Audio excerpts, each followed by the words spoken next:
खबर, जहां उस्मान हादी की मौत के बाद भड़की हिंसा को लेकर देर रात कैसे उस्मान हादी की सिंगापुर में मौत हुई और हादी की मौत के बाद बांग्लादेश में हिंसा की अब तस्वीरें सामने आ रही हैं। बता दें आपको 12 फरवरी को उस्मान हादी पर हमला हुआ था। चुनाव प्रचार के दौरान सिर में गोली मारी गई थी। और जिस उस्मान हादी को लेकर ये सारी हिंसा शुरू हुई, उस्मान हादी के बारे में भी जानिए। इनकलाब मंच का प्रवक्ता उस्मान हादी कट्टरपंथी संगठन का लीडर था।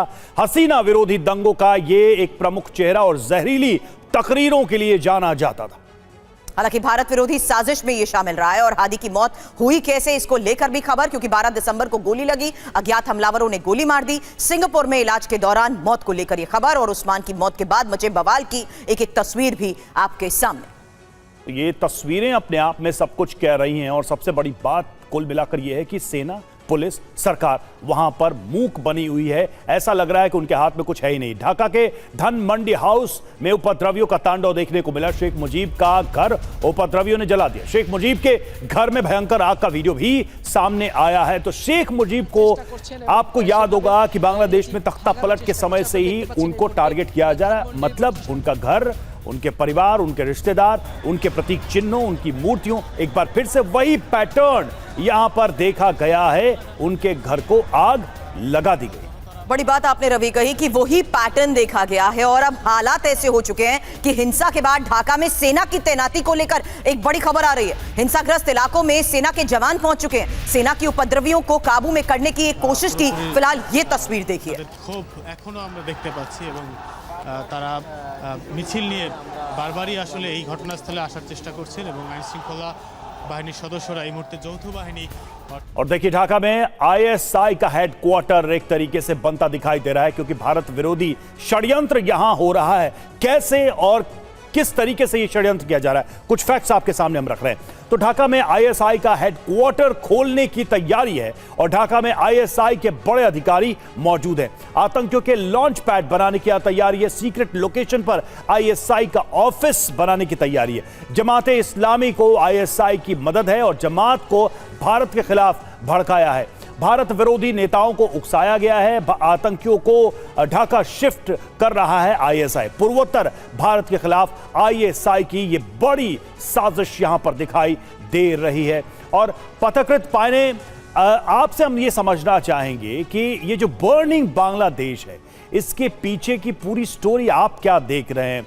क्या पाकिस्तान अपने पुराने ड्रीम के तहत एक नया फ्रंट ईस्ट में फिर से खोलने की तैयारी कर रहा है? क्योंकि चाहे कट्टरपंथी हो, चाहे वो जमात हो, चाहे वो यूनुस हो, इन सब के पीछे मुनीर आईएसआई का हाथ दिखाई दे रहा है। एक बड़ी प्लानिंग दिखाई दे रही है, हिंदुओं के जेनोसाइड के बहाने ही सही, लेकिन एक फ्रंट ओपन करने की तैयारी दिखाई दे रही है। जी नमस्कार। सिर्फ पाकिस्तान नहीं, बहुत सारे पश्चिमी देश भी है। हो सकता है अमेरिका का भी इसमें बहुत बड़ा हाथ हो। ये जो तांडव तनाव अभी बांग्लादेश में है।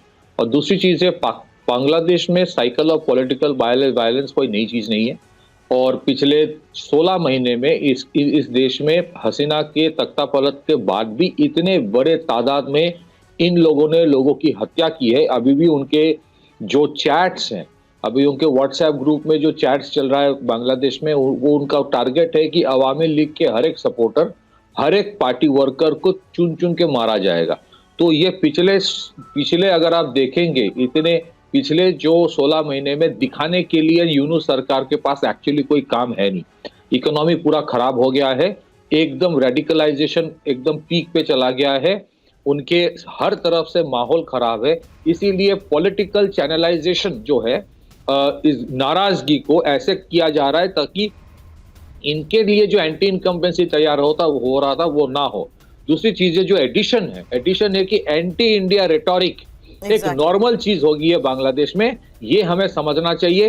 ये जो बंदा है जिसकी देहांत हो गई है, उस्मान हादी, ये जिस तरह से एंटी इंडिया रेटोरिक करता था, जिस तरह से उसके मैप्स वो प्रचार करता था कि पूरे नॉर्थ ईस्ट और बिहार और झारखंड बांग्लादेश का हिस्सा है और पश्चिम बंगाल बांग्लादेश का हिस्सा, वो प्रचार करता था। इसकी सिक्योरिटी भी डेलिबरेटली मुझे लगता है जानबूझ के यूनुस सरकार ने नहीं दिया था कि किसी की ऐसे मौत हो जाए तो फिर वो radicalization, channelization of political anger करके ये आज जो तांडव चल रहा है ये आसान हो जाए। मुझे But what लगता will है they कि lead यूनुस this खुद lead नहीं to? चाहता जो है बात कि वो आपने कही है, आप साफ कह रहे हैं कि भारत विरोधी बयानबाजी, और यहां तक कि संजय कुलकर्णी सर, अगर आपने एक्सपर्ट की बात सुनी हो, वो ये भी कह रहे हैं कि ये सब कुछ भी प्री प्लान्ड हो सकता है, कि उसकी सुरक्षा में भी चूक, ताकि इस तरीके की घटना हो और इस सेंटिमेंट को और इग्नाइट किया जा सके। क्या ये भी प्लान्ड है सर? संजय सर, बहुत बहुत धन्यवाद। मैं ये कहूँगा कि ये वक्त है थोड़ा शांति से सोचने का। बांग्लादेश हमारा पड़ोसी है, इसमें कोई शक नहीं। बांग्लादेश के साथ भारत के संबंध अच्छे रहे हैं, इसमें भी कोई शक नहीं। अब संबंध आगे भी अच्छे रहेंगे, ये उम्मीद की जाती है।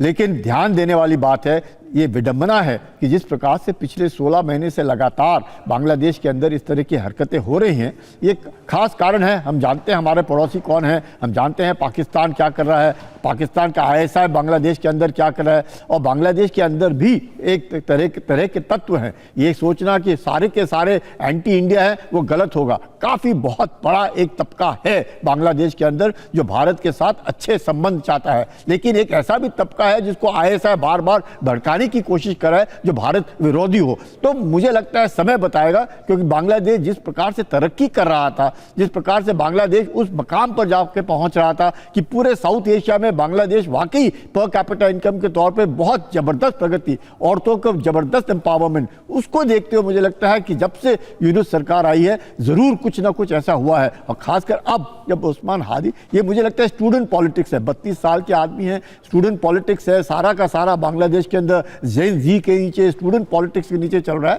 तो हम लोगों को इस वक्त ध्यान से देखना है बांग्लादेश के अंदर क्या हो रहा है, सतर्क रहना है। जरूर इसमें कोई शक नहीं, भारत विरोधी वहां पे जो गतिविधियां हो रही है, पथिकृत ने एक और बात कही थी, ये जो साइकिल ऑफ पॉलिटिकल वायलेंस है ना, ये बहुत कॉमन हो चुका है। और शुरुआत में आपने भी ये कही कि पिछले कई महीनों का ये अनरेस्ट, बावजूद उसके यूनुस की चुप्पी भी तो सवाल खड़ी करती है सर, ये साजिश है या इसको मिल चुकी है हरी झंडी?